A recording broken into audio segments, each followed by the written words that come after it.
Hey everybody, welcome back. Today we're going to do a different type of video. We're going to do a video response for Jake, the Ticket Leprechaun's 400 subscriber contest.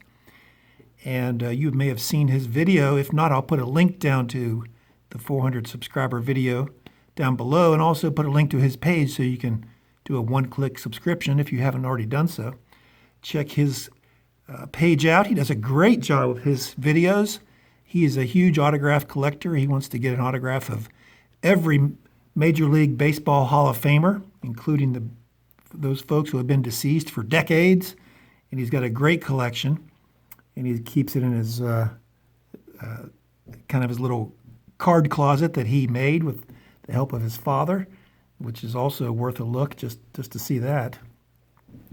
But he wanted us to do 1 to 5 story cards that have a story behind them that may not be worth much in the baseball card market, but it's invaluable to us as the holder of the card.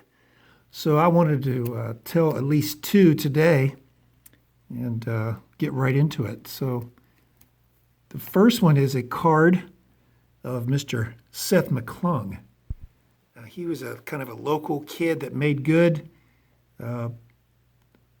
Had a brief season or 2 with the Devil Rays as a pitcher. He's from nearby. He's from the Greenbrier. If you've ever been to the Greenbrier Resort, maybe he's over in that area. Played at Greenbrier East High School. The city is Lewisburg, which is the biggest city right next to White Sulphur Springs, which is where the Greenbrier Resort is located. So he was a local kid, and as part of a little promotion in the off season, after he was drafted and played in the minor leagues for a year or 2, he played in Princeton, which is about 2 hours from here and probably a half hour from his home, his first season in rookie ball. So that was pretty cool too. But in 2001, and then he played in Charleston in Single A here locally. So as part of a promotion, they brought him in to do autographs. And I got this card autographed right here by Seth McClung. And he put Seth McClung number 37. And the group that brought him in was a group that just started a website. Websites were kind of new back then. It was called WVSPN, West Virginia Sports News. And this is the Sport Mart Superstore, was kind of the athletic store that he was brought into to do the signing. And I don't know if you guys know this or not, but my nickname is Meyerhead. And my last name's Myers, M-Y-E-R-S. And that was in college or high school. That was kind of shortened to Meyerhead. Meyer and then head. And we still don't know why, I guess. But sometimes I'll get autographs if people are going to do a personalization. And I'll give you some examples here. I'll just have them say, to Meyerhead. So there's Andy Van Slyke, to Meyerhead, be your best, Andy Van Slyke. Oops.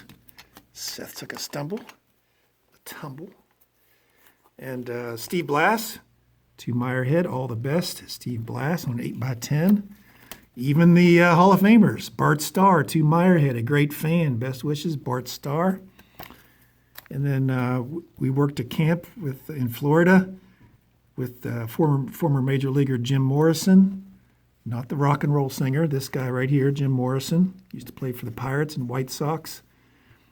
And the organist at Three River Stadium would play the organ, Come On Baby Light My Fire, when he would come to the plate.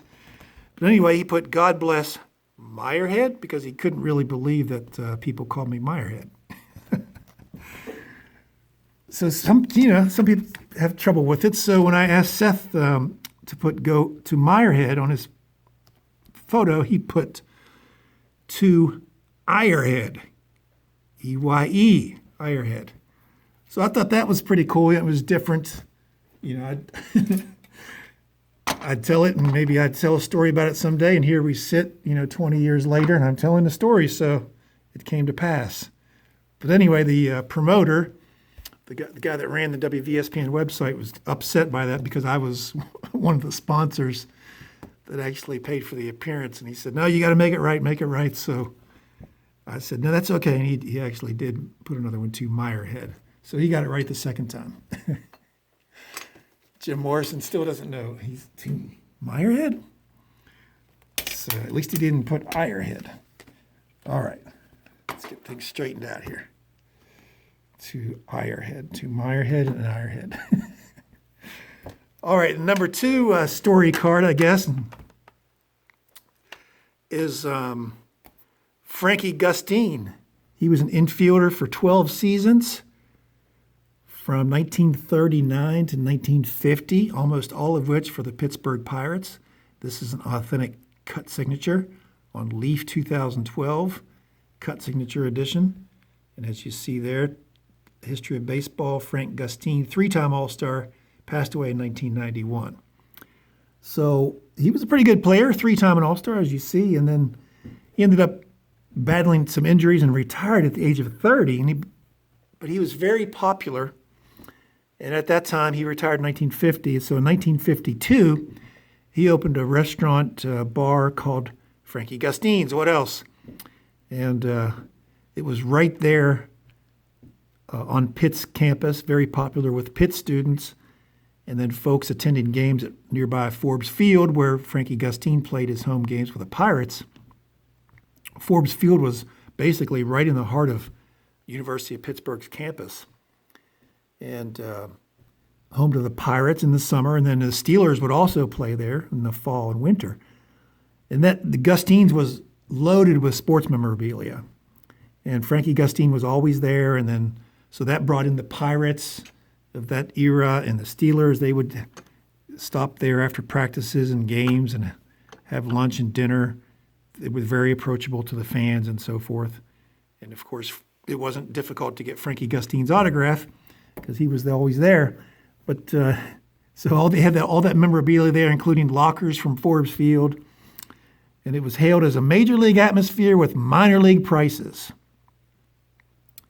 And of course, after Three River Stadium opened in 1970, Forbes Field was knocked down and the Pirates and Steelers moved off of Pitt's campus in Oakland and moved closer to downtown Pittsburgh, which, of course, Pittsburghers pronounce it downtown.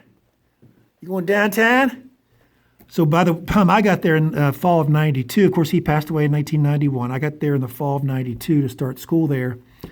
And it was a place called Hemingway's, which was, it was a pretty decent restaurant gathering place. So, but it was right there across from where I was going to school, across the street. So ate there several times, but never did get to meet the man, obviously. He died in 1991, but he was still legendary after, when I got there and started attending the Forbes Field 1960 World Series celebrations every October 13th, which was the day of the Mazeroski home run. People would gather on Pitt's campus because part of the Forbes Field wall is still standing. So people would gather at the wall. The brick is still there and everything. And the people would gather at the wall and recreate the Game 7 of the 1960 World Series. They would start the radio broadcast at the exact time the game started. So every October 13th at 3:36 p.m., the radio broadcast would broadcast Mazeroski's home run. The people would celebrate just as if they were at Game 7. And occasionally, bigwigs would stop by, including Mazeroski, Steve Blass, Dick Grote, members of the 1960 team would stop by and celebrate with everybody.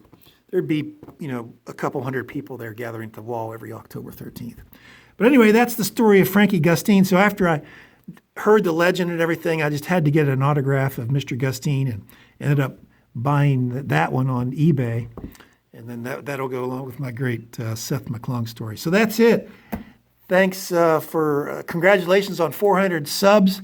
Jake the Ticket Leprechaun. I'll put a link down to the video and down to his page down below. Make sure you go over there and give him a sub if you haven't done so already. Give me a thumbs up for this video. Click that like button, and if you haven't subscribed yet, I'll click a one-click subscription right there, and I'll put a recent video right there. You can give it a watch and check out my channel and see if you like it. Hey, thanks for being with me. Thanks for watching, and we'll see you soon.